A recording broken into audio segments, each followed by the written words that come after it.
Valve's class action lawsuit is getting worse. It's no longer just a class action lawsuit of game devs versus Valve. There's also a consumer class action lawsuit for regular gamers going after Valve, plus another class action against Valve in a different court, forcing Valve to desperately appeal the court's decision. So let's go over everything new for Valve's lawsuit, since this has a big impact on PC gaming. Now, if you missed our previous video going over Valve's class action lawsuit, I will quickly explain what's going on. It started off with one game dev studio suing Valve and Steam for antitrust reasons and things like the 30% fee. The judge originally dismissed the case until they went for the claim again and it got reinstated. They are known as Wolfire Games. There was another game studio around this same time known as catt, which also started a court case against Valve for anti-competitive practices regarding their fees on Steam. Both of these cases were going on until they were combined into one case to make things a bit easier for all parties, seeing as they were both complaining that Valve is anti-competitive and has high fees on Steam. This went on for a while, as most court cases do,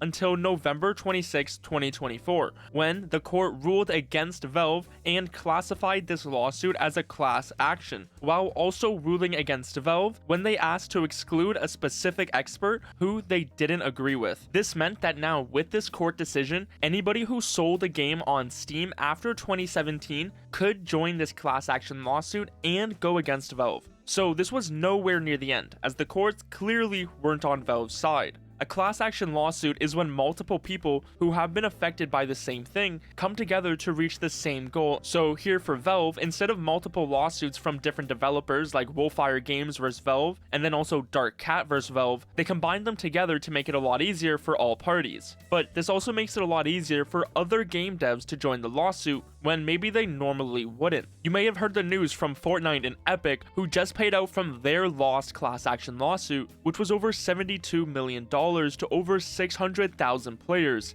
meaning on average, each person who joined this class action lawsuit received around $114. So for Valve, what this class action lawsuit means is that anybody who sold a game on Steam since 2017 can join, and there is a lot of people who fit that criteria. So this is where we left off on our last lawsuit video. The courts ruled against Valve and told others to join in if they fit the requirement, but things didn't get better from there, as some might have hoped. Just a few days after the courts ruled on the class action, one of the lawyers for Wolfire withdrew from the case. But a few hours later on that same day, something else happened. The courts dropped a new document detailing how they're going to consolidate even more cases for Valve's antitrust litigation. But this time, it wasn't that they were going to add in more people who sold games on Steam. This was a different class action lawsuit meant for consumers. It starts with, there are several related cases pending before this court in Valve antitrust litigation.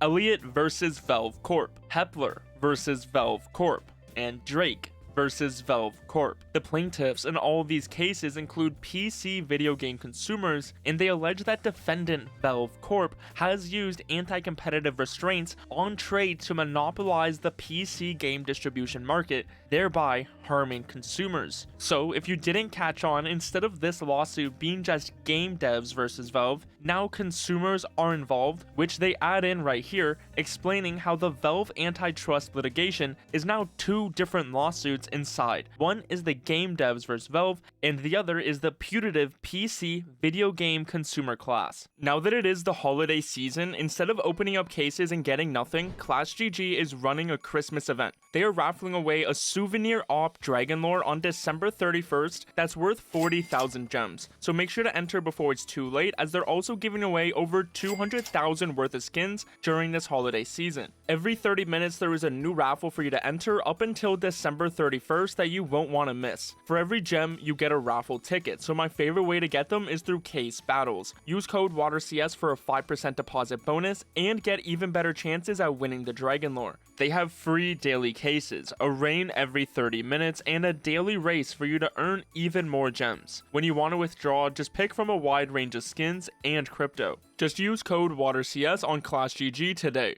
So the court ordered to combine the 4 different lawsuits into one case and addressed a few pending motions as well. Now, this obviously heats things up for Valve, as not only are they going directly against these game devs, but now there is also a consumer class action lawsuit joining the Valve antitrust litigation. Both have similar points, saying that Steam's high fees are hurting consumers and restricting competition. Now, regardless if you agree or disagree about the reasoning, seeing as Steam isn't the only platform with a 30% fee, it will just be up to the court to decide if Valve really is anti-competitive. So while they do, we can just hope everything goes in Steam's favor. For the new consumer class action lawsuit, they are still working on appointing the interim lead counsel to see who will represent the entire class of consumers. Going by the deadlines, we should learn more about this around next month. So Valve is not only facing a class action lawsuit from game developers, but also one from consumers. This wasn't it, as just a few days later, the courts ordered to lift a stay. What this means is that previously, Valve argued that consumers had to resolve their disputes through private arbitration instead of in court. So people did that.